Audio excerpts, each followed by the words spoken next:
enjeu, M. Joël. Et merci pour la disponibilité.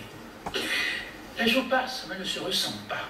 L'actualité politique ces derniers temps-ci se déroule pratiquement comme sur des chapeaux de roue. Edmo Agua clame son adhésion au bloc progressiste en vue de défendre et de servir les intérêts du chef de l'État lors des prochaines joutes électorales. Lui aurait-il livré une coquille vide? Mesdames, Messieurs, la question s'impose de fait. Alors, depuis quelques jours, les pères fondateurs de l'Alliance, dont le président de la formation politique NAL, présent sur ce plateau, Nouvelle Alliance pour le développement et porte-parole de l'Alliance Éclaireur, disent ne pas se retrouver dans le choix opéré. Que s'est-il passé? Alors, Salomon Tchabi, à vous donc la question. Pourtant, il y a eu un congrès. Beaucoup s'interrogent alors comment est-ce possible qu'un congrès d'envergure de ce à quoi on a assisté puisse se dérouler ainsi et en arrière-plan qu'il y ait tant de remous qu'on ne découvrira que quelques jours plus tard. Bonjour, cher ami Joël, bonjour, cher ami journaliste, analyste. Je salue également vos téléspectateurs et vos auditeurs, les téléspectateurs de CICA TV. Merci donc de m'offrir l'occasion, celle-ci, pour que donc je puisse apporter ma modeste contribution, disons, à la manifestation de la vérité par rapport à ce qui s'est passé. Je ne sais pas, je n'y étais pas, je n'ai pas été invité, je ne sais pas ce qui s'est passé que vous avez appelé congrès. Ah bon? Je sais que j'ai appris qu'il y a eu un important rassemblement, donc une rencontre qui aurait débouché sur la disparition annoncée de l'Alliance Éclaireur, dont je suis le porte-parole et chargé à la communication, alors que préalablement, une telle option n'a jamais fait l'objet de discussions internes au sein des responsables de l'Alliance, dont j'en suis un. Salomon Tchabi, vous êtes comme l'œil de l'Alliance Éclaireur. Dites-nous honnêtement, parce qu'ils sont nombreux à vouloir savoir ce qui se passe. On vous a toujours vu, à tu à toi, le président de l'Alliance, Edmo Agua. Subitement, ce congrès a été annoncé et beaucoup ont retenu le souffle pour savoir ce qui allait se passer. Et vous, vous dites sur ce plateau que vous n'étiez ni informé de la tenue du congrès, ni associé. Pourquoi faire économie de vérité? Merci, cher ami journaliste.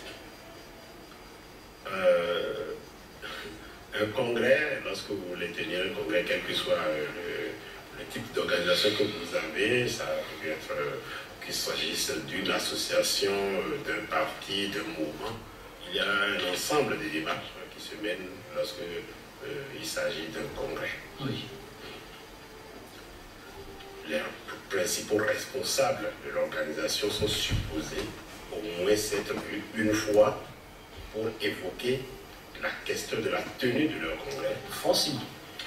Ils mettent en place généralement un comité préparatoire ou un comité d'organisation qui travaille à l'élaboration des textes, à l'élaboration des résolutions, qui analyse même l'ordre du jour et un certain nombre d'éléments organisationnels pour la tenue du congrès. Dans le cas d'espèce, oui, il n'y a eu aucune démarche de ce genre. J'ai été appelé 2 jours.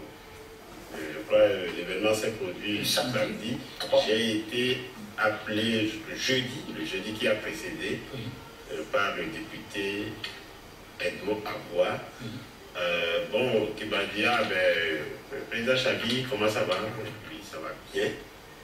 Et il m'a dit, le chef de l'État a fixé samedi prochain ou plus tard le délai d'adhésion aux différents blocs politiques qui sont en train d'être mis en place, et que donc le délai court, et que voilà, un certain nombre de fois il m'a appelé, et qu'il n'a pas très bien compris ma position, alors il a pris ses responsabilités, que donc ils vont se retrouver samedi pour prendre une décision.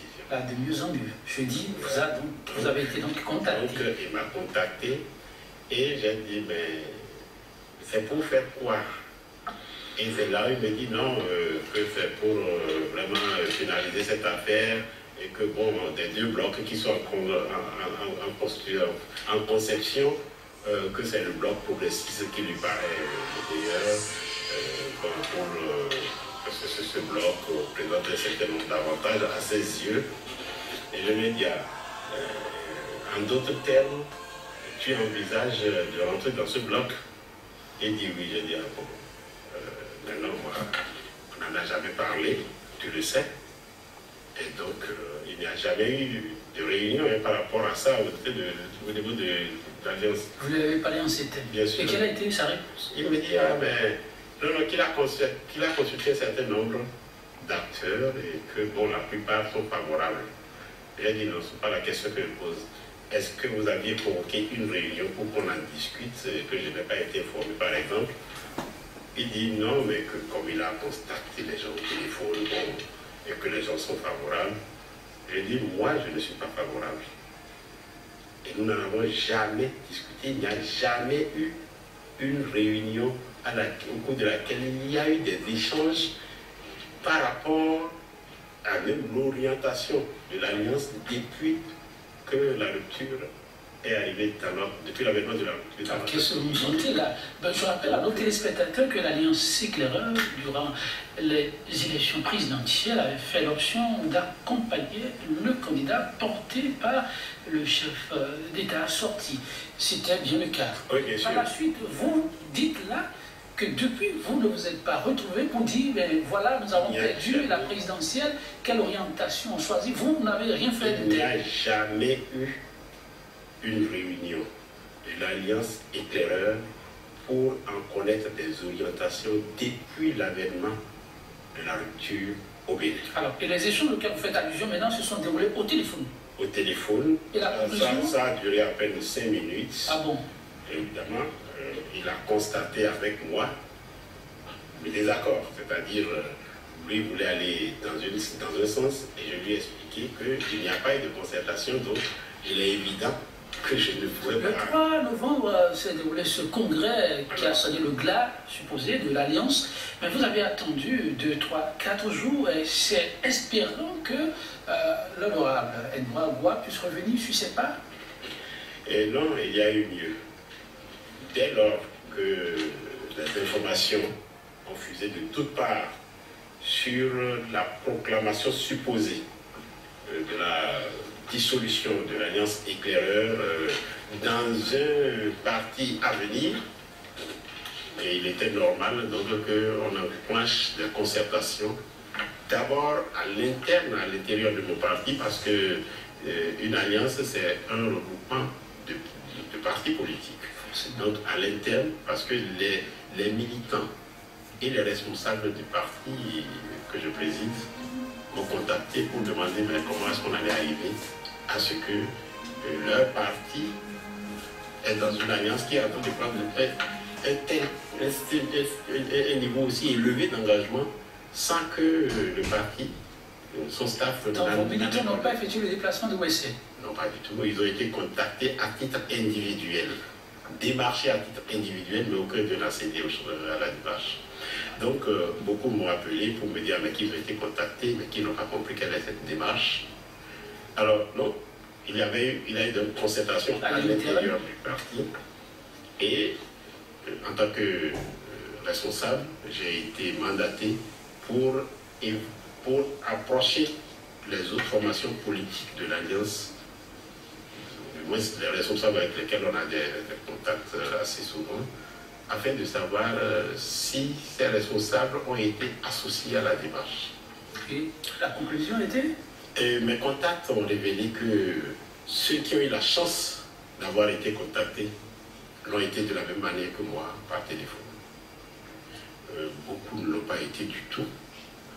Bon, il y en avait qui ont succombé à la démarche et qui donc se sont rendus là-bas, mais beaucoup plus en tant qu'amis qu'en tant que membres de l'Alliance, en tant qu'amis personnels. Alors donc, finalement, ce que nous avions compris, c'est le parti politique du député Agua qui en fait était en train de faire son choix. Et à l'occasion, il a fait venir un certain nombre de ses amis, mais au lieu de présenter ça comme son parti, il a parlé de l'Alliance. Évidemment, s'il n'avait parlé que du parti, il était loisible en tant qu'acteur politique, en tant que président d'un parti, de prendre une décision et il n'aurait eu aucune réaction négative. Mais lorsqu'il s'en va parler au nom d'une alliance et qu'il engage la responsabilité d'une alliance dont nous faisons partie, sans que nous n'ayons pris aucune part à la décision, il est évident qu'il était de ma responsabilité de réagir pour deux raisons. En tant que d'abord premier responsable de ce parti, de la Nouvelle Alliance pour le développement, et d'autre part en tant que porte-parole de l'Alliance éclaireur pour donner la clarification que la démarche fut une démarche solitaire et non concertée. À couper le souffle, Joseph Ahi, l'Alliance éclaireur, c'est quand même une formation politique, 13 mouvements accompagnant l'initiative de départ qui devrait conduire à la tête de ce pays, Lionel Zissou. Ça n'a pas marché, on ne refait pas l'histoire. Mais voilà un peu l'exposé que fait le porte-parole de cette alliance. Edmond Agua, au sein du bloc progressiste, aucun problème. Le parti d'Edmond Agua, au sein du bloc, aucun problème non plus, semble-t-il. Mais l'alliance qu'il lui fallut associer les pères fondateurs. Et ça dit que, perçu sous cet angle, la démarche d'Edmond Agua pourrait enlever toute crédibilité à sa démarche. Merci d'avoir posé la question sous ce angle.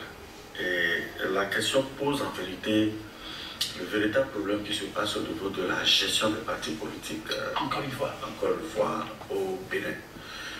On a l'impression que quelqu'un se lève, il a un peu d'argent, il crée un parti politique, il fait les formalités, il s'associe à un certain nombre d'amis, puis après, c'est lui qui fait tourner la roue. Ici, il n'y a pas une différence. On parle de l'alliance, pas de la formation des Noirs de Bois. Oui, c'est possible encore ce schéma? Oui, j'y arrive. Et puis bon, les autres, ils s'en désintéressent. En réalité, qui est Edmond Agua? Edmond Agua, c'est une personnalité, c'est un opérateur économique qui a fait fortune dans les véhicules d'occasion. Après, je crois le régime Mathieu Kérékou lui a donné sur un plateau doré le pont péage des Pins, qui a suscité beaucoup de remous avec l'ancien ministre Akobi, et à son âme. Et puis après, l'homme s'est investi dans la politique. Il faut avouer que dans sa région, c'est-à-dire Glazoué, Zafé, Mandrimbe, Ouedeme, Ouessé, le monsieur est très populaire sur le terrain, ça je l'avoue. Il est très populaire. Mais on ne peut pas être populaire tout seul. Si au niveau des hirondelles, on dit qu'une seule hirondelle fait le beau temps, eh bien, au niveau des hommes, je crois qu'un seul homme ne peut jamais faire le beau temps à tout le monde. Il a besoin d'un certain nombre de collaborateurs qui ont travaillé à la base et qui travaillent toujours à la base, qui permettent à cette alliance éclaireur-là d'être un parti, une alliance qui s'est bien ancrée dans la région et qui a soutenu, comme vous l'avez dit tout à l'heure, qui a soutenu le candidat Lionel Zissou. J'avoue que j'ai des parents dans la région et je suis presque blessé, très blessé de voir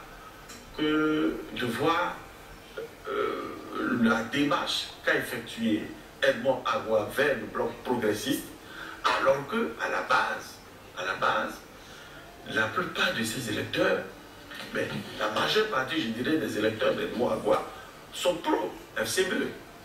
Si celui-ci, le premier responsable du parti pour démentir. Voilà, parole tout à l'heure, oui, mais entre-temps, beaucoup de choses se passent. Donc, on pourrait dire qu'il y a eu un sondage. C'est vrai, beaucoup n'ont pas compris ce qui s'est passé. Et cette sortie du porte-parole a davantage attiré l'attention aussi ce qui se joue. Et c'est à raison quand vous avez invité. On sait que c'est une zone que vous maîtrisez dans certaines de vos parutions. Vous avez aussi annoncé les couleurs de ce que Clash pourrait intervenir. Là-dessus, vous auriez été prophète. Mais est-ce que c'était si prévisible comme vous ne pouvez pas l'éviter? Qu'est-ce que cela pourrait une discussion formelle à l'interne avant? Parce que ce qui se passe, est-ce que ça sert vraiment Aide-moi à boire? Bon, c'est effectivement là que j'allais en venir, là que j'allais chuter. Ah, okay. Parce que, à la base, voici des populations qui soutiennent un individu parce que lui-même s'étant déclaré proche d'une icône de la politique nationale, c'est-à-dire le docteur Boniaï, qui a présenté au sein de RCB un candidat qu'on appelait Lionel Zessou. Et que Lionel, avec l'Alliance, a soutenu.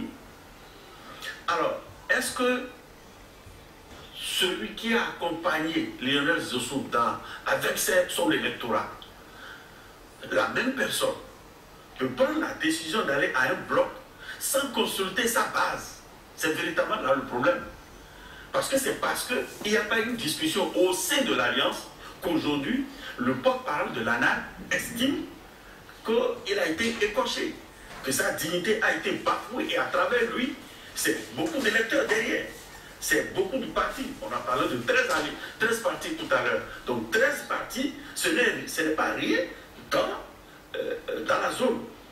Vous voyez?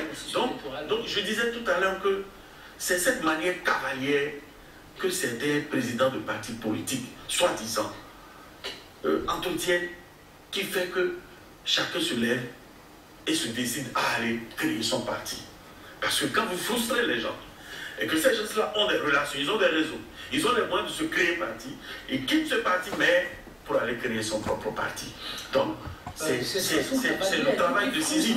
Le travail décisif, mais quand on suit, ce pays a une histoire et actuellement est en train d'écrire encore une nouvelle histoire.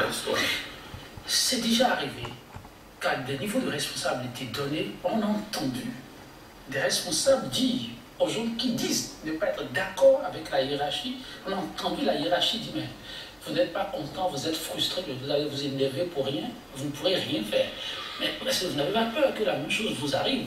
Vous avez quelle capacité de rebond politiquement pour poser l'acte que vous êtes en train de poser? Vous menacez même, vous vous retrouvez en réunion bientôt pour prendre des décisions. Est-ce que c'est suffisamment vraiment bien pensé? Merci, Joël. Je pense qu'il faut clarifier un peu les choses. Oh, tout à fait, c'est pourquoi vous êtes là.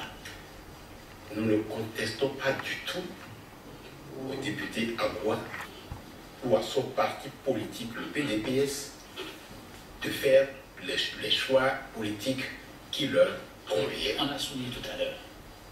Et nous respecterons ces choix.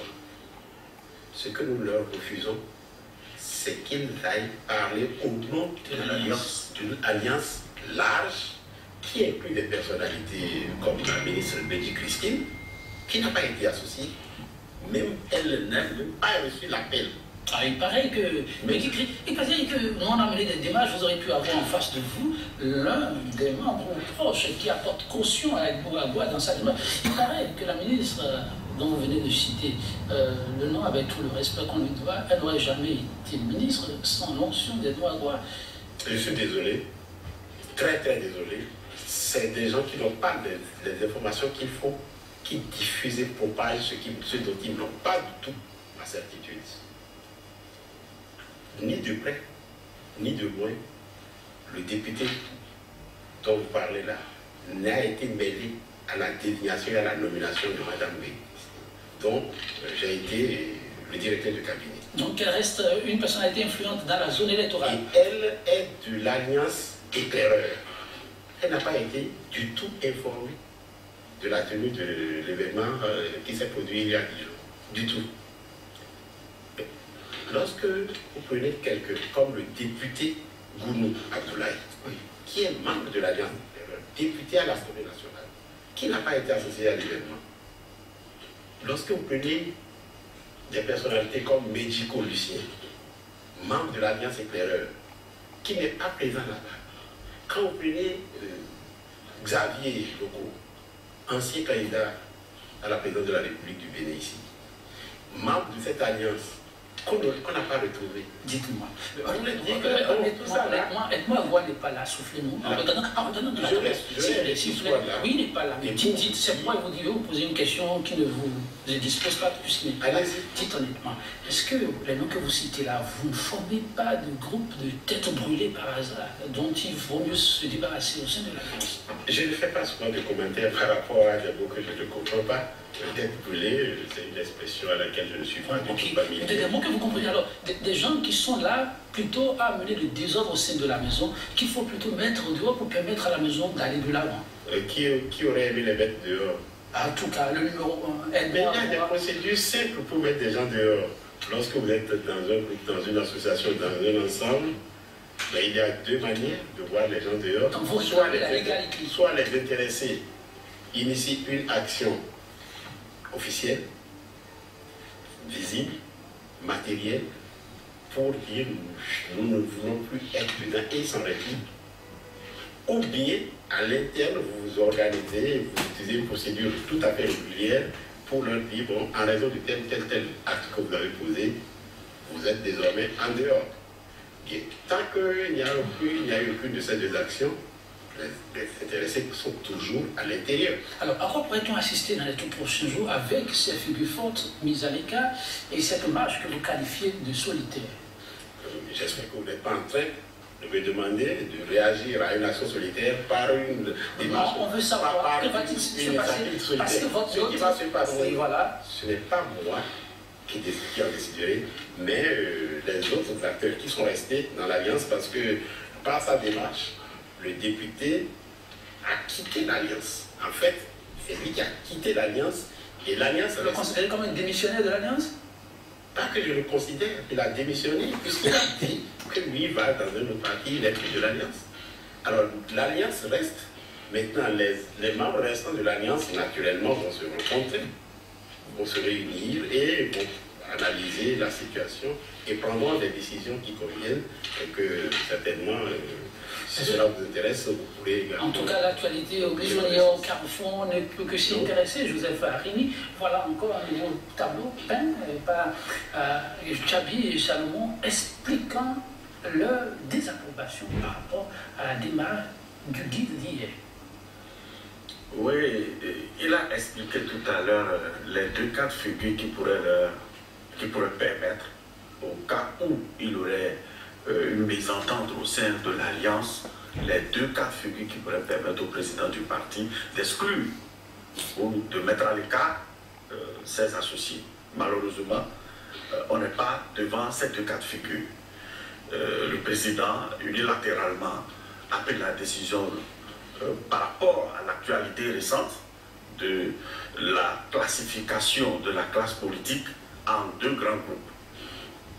L'Alliance, le groupe républicain et le groupe progressiste. Comme il a dit tout à l'heure, le président a estimé que par rapport à ceux qui composent le groupe progressiste, l'Alliance éclaireur devrait y aller, devrait attirer au groupe progressiste. Alors, normalement, il devrait discuter avec ses collaborateurs, ses associés, ce qui n'a pas été fait. Mais j'avoue que ce n'est pas la première fois. J'estime que, je crois que cette tendance-là fait école. Souvenez-vous, au congrès du PRD, le président Ngouidi a dit haut et fort que lui, il reste très proche du président Patrice Talon, qu'il soutient les actions du président Patrice Talon. Mais la déclaration du congrès, c'est autre chose. Le congrès veut entrer dans un groupe, mais garde son logo. Or, vous savez bien que moi, que le problème de logo se pose aujourd'hui au niveau des deux grands groupes. Et si le PRD dit qu'il veut entrer, si Ngouidi, en tant que président du PRD, dit que lui, il reste proche de Talon, et que le congrès, c'est-à-dire les résolutions, disent qu'ils vont entrer, mais ils gardent leur logo, ça veut dire qu'il y a Anguille sous roche. Il y a Anguille sous roche. Regardez encore du côté de Mme Prudencio. Elle a été la première à affirmer son autonomie par rapport à l'adhésion à ces groupes-là. Et je suis presque certain que cette attitude ferait encore. En réalité, c'est la ruse de nos dirigeants politiques, la ruse de la classe politique à s'asseoir sur deux chaises qui constituent ces problèmes-là au sein de la classe politique béninoise. Parce que moi personnellement, je ne crois pas pour le moment à ces deux grands groupes. Au fur et à mesure que nous allons évoluer, le bloc républicain, le bloc progressiste, au fur et à mesure que nous allons évoluer vers les grandes échéances, ces deux blocs-là vont s'éclater. En attendant d'en arriver là et d'apprécier, dites Salomon Tchabi, ce qui se joue aujourd'hui, on se posait la question de savoir si on est en face d'un cas de diversion, mais pour être précis, est-ce qu'on ne s'achemine pas vers ce qui semble être institutionnalisé désormais, la ruse politique, où on fait tout ce bruit pour ensuite dire, on fait une déclaration pour dire oui, nous, au niveau de l'Alliance Éclaireur, nous formons désormais un autre bloc qui accompagne le chef de l'État. On est solidaires, mais voilà, on voudrait plutôt aller au sein de notre bloc parce que nous, Romains, nous formons quand même déjà une alliance. Pourquoi aller nous retrouver au cœur d'un bloc? Ça vous fait sourire. Oui, bien sûr, parce que ce que vous êtes en train de dire est surréaliste. Ah bon? Le débat, pour le moment, le débat qui est mené, pour l'instant, ne concerne pas le fond. La forme. C'est des questions de forme, là. C'est-à-dire, voilà, on est dans un groupe. Mais on est d'accord, tout le monde est d'accord. Ce n'est pas un parti. Donc, chaque parti a son autonomie. Et donc, on est en alliance. Et quelqu'un décide d'aller au nom de tout le monde, d'aller proclamer quelque chose sans qu'il ait. Ok, vous n'avez pas été associé. Et donc, ça, donc, c'est question de la nation et pour vous. Maintenant, ce que vous êtes en train de voilà, oui. Là, vous allez sur des problèmes de fond. Et c'est important. Et ça, même si le président de l'Alliance Éclaireur avait réuni tout le monde, le problème de forme aurait été réglé, mais c'est ensuite que les problèmes de fond auraient été abordés. Est-ce que l'Alliance irait vers la mouvance ou vers l'opposition? Ce débat n'a jamais eu. Au niveau de chaque parti, membre de l'Alliance, il y a des débats internes. Ça, il y a donc des choses d'abord à régler avant qu'on ne dise, bon, mais c'est si on est maintenant dans la mouvance que la question du bloc tel se poserait. Mais est-ce que d'abord, nous sommes dans la mouvance présidentielle? Alors, donc, c'est ça qu'il faut d'abord régler. Et pour faire le choix, pour prendre la décision, je dois avouer que,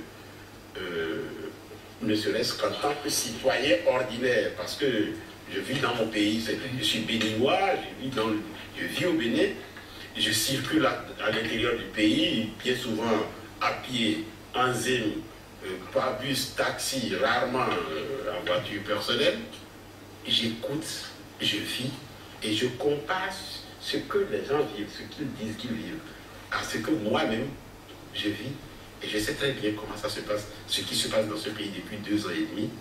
Je sais très bien que la manière, la gouvernance que nous sommes en train de vivre depuis 2 ans et demi est exécrable.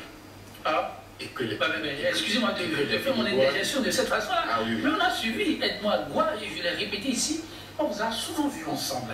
Et on n'a pas vu une fissure s'annoncer. Et puis ça ressemble à un clash aujourd'hui, porte-parole de l'Alliance Éclaireur. Et le président confesse au cours de ce congrès, je le cite, le tissu social depuis très longtemps est déchiré, abattu, malade. Aujourd'hui, Edmond Agoua qui parle, ce tissu est en train d'être guéri par le président Talon à travers la réforme du système partisan. Je m'en arrête là parce que par la suite il a dit, au regard de cette donne qui s'impose à tous, il nous faudra prendre des décisions utiles pour nos populations, mais au-delà, pour la nation. Donc le tissu déchiré, malade depuis des années, vous ne l'avez jamais constaté? Je n'ai pas été témoin de tout ce que vous avez cité et je n'aurais jamais aimé en être témoin parce que ma réaction aurait été celle à laquelle vous ne vous attendiez peut-être pas. Moi, d'abord, je suis de souche technicien. Je suis un technocrate. Je suis un cadre de la nation. J'ai servi mon pays aussi bien dans le privé que dans le public. J'ai donné tout ce que je pouvais pour que ce pays puisse avoir, modestement évidemment, pour que ce pays puisse grandir et aller au-delà même de ce que nous sommes notre devoir. Mais lorsque vous analysez techniquement le fonctionnement de notre pays, il y a des éléments qui ne tombent pas. Lesquels? Vous vous demandez aujourd'hui comment les décisions d'État se prennent dans notre pays. Parce que vous constatez qu'on prend des décisions non mûries, puis quelques temps après, on fait le rétropédalage. Mais les lois d'Anakad, je suis issu d'une région où les lois d'Anakad se produisent beaucoup. Oui. Mais il y a eu tellement de va-et-vient qu'aujourd'hui, les populations ont encore avec elles de grandes quantités de lois d'Anakad non vendues, mais des commerçants en ont acheté à des montants élevés, ont cherché même à brader à des montants beaucoup plus bas, mais l'ont retrouvé. Et ça là, ce que je dis, parce que nous sommes à la télévision, nous sommes sur SICA, vous pouvez dans 5 minutes appeler des gens dans les collines, dans le Bordeaux, dans la Donga, pour vous renseigner. Il y a plein d'Anakad et on en est là parce que tout simplement, il y a eu des décisions hasardeuses au niveau de notre État. Lorsque vous prenez des petites décisions, il y a une autre qui a circulé dans ce pays. On a dit à la rentrée prochaine, la tenue kaki sera obligatoire pour tous les élèves du pays, y compris ceux des écoles privées. Oui. Quelques temps après, rétropédalage, chaque école a eu le droit de continuer à faire ce qu'elle faisait. Entre-temps, dans ce pays, nous avions connu de grandes évolutions. Il y a eu des gens qui ont pensé, qui ont réfléchi. Lorsque vous prenez le secteur des mines et du pétrole, on a atteint un niveau tel qu'on a compris que la gestion des mines, de façon générale, doit être différenciée de la gestion du secteur pétrolier. Il y avait une direction générale des mines, il y avait une direction générale des hydrocarbures et des combustibles fossiles. Dès que la rupture arrive, on a dit non, c'est du gaspillage, on a tout mis ensemble. On a créé la direction générale des infrastructures minières et pétrolières. Les gens disent, mais ça, c'est pas possible. On a débattu. C'est le retour en arrière de 40 ans, ça. Ah non, non, c'est comme ça. Une concentration des 2 ans et demi après, c'est-à-dire il y a un mois, on a redivisé, on est reparti encore vers la recréation des 2 structures. La direction générale des mines est née de nouveau et la direction générale des hydrocarbures réapparaît de nouveau. 2 ans et demi de perte de temps inutile. Lorsque vous prenez par exemple la taxation des GSM, vous vous rappelez récemment, on a créé des taxes sans avoir mûri la réflexion et quelques semaines après, quelques jours après, alors que des citoyens ont déjà perdu de leur argent dans cette nouvelle taxation, en rétropédalage, c'est annulé. Vous êtes acteur politique, on dit tout ça. Lorsque vous voyez quand à un moment donné, les motos, plaques, on commence à arrêter tout le monde sans avoir préparé l'opération. 5 h du matin, véritablement. On a arrêté, on a des cargaisons, on a inondé le commissariat, l'école de police, tout ça. Et on constate après que les gens vont maintenant à la direction qui délivre les plaques. La direction est submergée. Impossible de régler les problèmes. On dit bon non, les gens n'ont qu'à venir le prendre et on l'a encore 3 mois. Est-ce qu'on va mûrir vraiment la décision avant de l'avoir prise? Vous savez qu'on a interdit l'importation par les voies terrestres au Bénin ici, oui, des produits manufacturiers officiel, oui, officiel. L'acte a été signé. Il est officiel. Officiel. Vous savez que ça a été il a un rétropédalage et on a dit non, les gens n'ont pas continué. Mais quand vous dites ça, s'il vous plaît, et vous parlez, laissant un peu les autorités, vous, cadres, ayant évolué dans le domaine technique longtemps, parce que vous ne pensez pas que c'est plutôt une fois encore vous, les cadres, qui êtes interpellés, parce qu'ils n'ont pas manqué de faire des fiches à l'autorité, montrant la voie empruntée. Et vous reconnaissez qu'il faut des fiches, oui. Mais lorsque les fiches ne sont pas suivies des faits, qu'est-ce que vous voulez? Ah oui, c'est en cela que je dis. Ou alors si les faits est le contraire de ce que nous c'est l'autorité qu'il faut interpeller.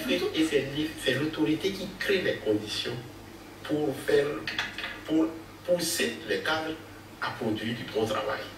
Moi, j'ai travaillé avec des ministres et je sais comment ça se fait. Si le ministre ne veut pas, vous perdez votre temps. C'est les mêmes cadres qui sont là, très dévoués, prêts à tout faire. Salomon Tchabi, votre rencontre aurait lieu que vous auriez pu mettre tout ça sur la table, vous allez en discuter. Il y aurait eu débat ouvert. Ceux qui ont des arguments pour aller avancer leurs arguments, ceux qui ont des arguments contre les auraient avancés, et on aurait fait des analyses, et certainement, on aurait trouvé tout. une solution, ou bien peut-être qu'on n'en aurait pas trouvé. Joseph Harry, quand on suit le porte-parole de l'Alliance éclaireur, visiblement, la boutade, pour l'appeler ici, ou l'argumentaire, oui, c'était un argumentaire avancé par Edouard Roy lors du congrès pour amener les siens à suivre la marche. L'argumentaire ne passe pas avec le porte-parole. Mais Edouard Roy s'est inspiré de ce que lui constate sur le terrain. Cet argument, quand l'analyste le prend, est-ce que ça relève plus de ce que les Béninois appellent de la politique aillerie ou d'une vision véritable pour aider le chef à aller plus là? Non, ce n'est que de la politique aillerie. Parce que vous ne pouvez pas soutenir, il y a quelques années, soutenir Zessou est venu déclarer que ce qui s'est passé il y a 3 ans, 4 ans, que c'était du pipeau. Non, mais voyez-vous, pas ça sur là. Il dit que le tissu social a de tout été déchiré. Le tissu social a été de tout temps déchiré. Mais le social ne va jamais sans le politique. L'occasion est donnée, mais il est député. L'occasion lui est donnée de s'exprimer, de dénoncer ce qui ne va pas et d'affirmer sa dignité face au nouveau régime. Il n'a pas besoin de se faire scléroser, de se faire clochardiser au point d'emballer ses associés. Ah non, mais ce sont des intellectuels. Et vous avez dit tout à l'heure qu'il est technocrate. Il est technocrate. Et lui, et comme bien d'autres, sont des génies. Il a cité un certain nombre de personnes que moi je connais. Un monsieur comme Xavier Loco, par exemple, est un monsieur à l'esprit dynamique. Mais cela ne peut pas accepter tout de go comme ça, les yeux fermés, qu'on leur dise allez à l'alliance progressiste et que les yeux fermés ils aillent à l'alliance progressiste. Non, il y a quelque part des intérêts. Il a dit tout à l'heure, c'est une question de forme. Le fond, on n'en discute pas, c'est une question de forme. Quand on ira dans le fond, les problèmes sont nombreux. Imaginez-vous, où vous avez vu ça? Chaque fois que je lis des manuels politiques, je me dis, mais attends, ou bien nous sommes en retard, ou bien les Béninois n'ont pas été à l'école. Ah bon? Mais attendez, où vous avez vu un chef d'État diriger 2 groupes politiques? Le système partisan veut dire que désormais, le multipartisme s'éteint, s'évanouit. Et désormais, chaque parti politique doit intégrer 2 grands groupes. Mais ces 2 grands groupes sont créés, fondés, dirigés par qui? Par le chef de l'État. Mais aux États-Unis, on a les républicains.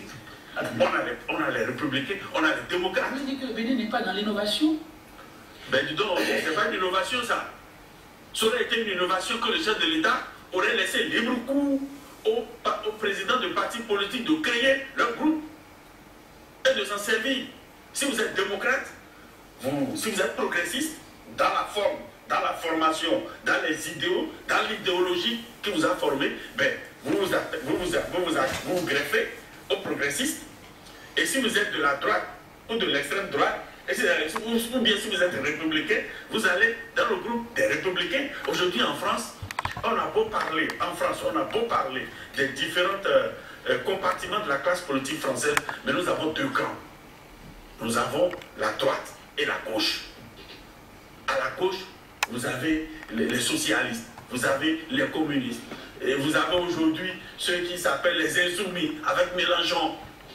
Mais le Bénin n'innove pas, au contraire, nous retardons le pays en disant ça. Comment le chef de l'État, un individu, fut-il président de la République, peut vouloir diriger des génies, des intellectuels, et ils acceptent ça.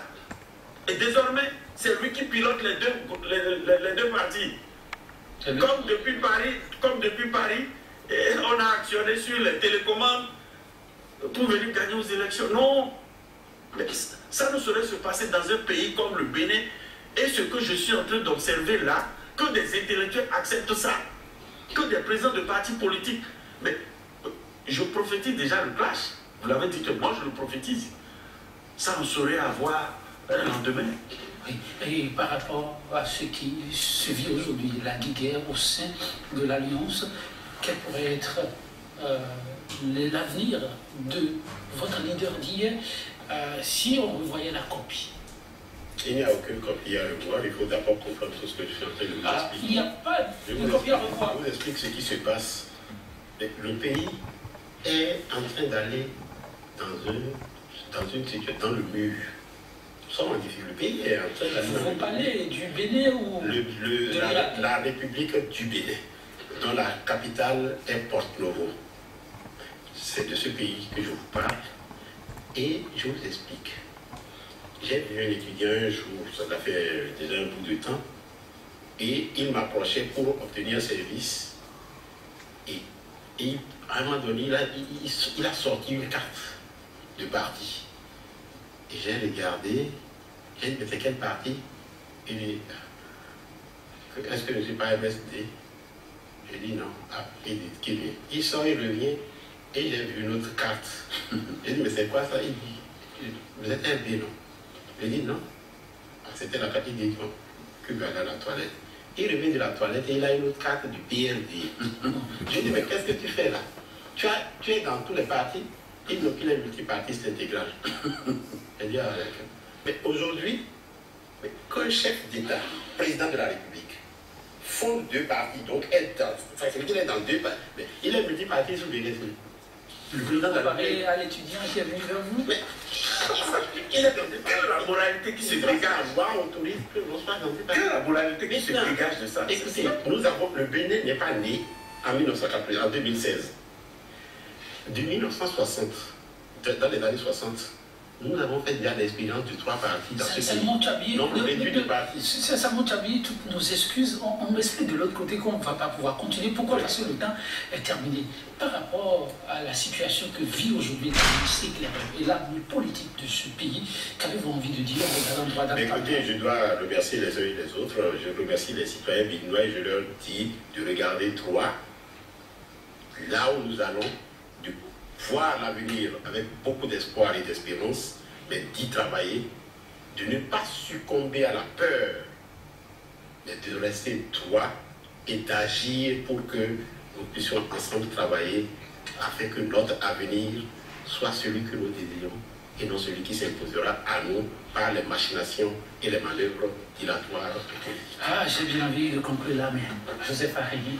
Oui, moi je dirais tout simplement que je fais mienne toutes ces propositions, ces espérances. Mais je dis aussi que le chef de l'État, certainement, il a de bonnes intentions. Le chef de l'État veut véritablement mettre de l'ordre dans la cacophonie, le désordre, l'anarchie qu'on retrouve au sein des partis politiques, mais avec cette multiplicité qu'on retrouve. Mais encore faut-il qu'il faut mettre la forme, qu'il faut réfléchir et pouvoir trouver la solution qu'il faut. Le chemin que nous avons pris n'est pas le meilleur. Merci à vous, Joseph Harry, merci à vous, Salomon. Tchabi, constatez, mesdames, messieurs, des conclusions formidables. Mais je vous propose une autre aussi. À vous d'opérer le choix. Quand c'est beau, on est embarrassé, mais on peut tout emporter avec soi. Ce sera sur cette boutade. C'était le cas en son temps de l'ancien président français Jacques Chirac. Et oui, dans un environnement qui change, dit-il, il n'y a pas de plus grand risque que de rester immobile. Des choix se posent, et autant faire des choix conséquents. Mesdames, Messieurs, choisir ou ne pas choisir, ça reste un choix. Mais faudrait-il encore faire le meilleur choix? Merci d'avoir été de notre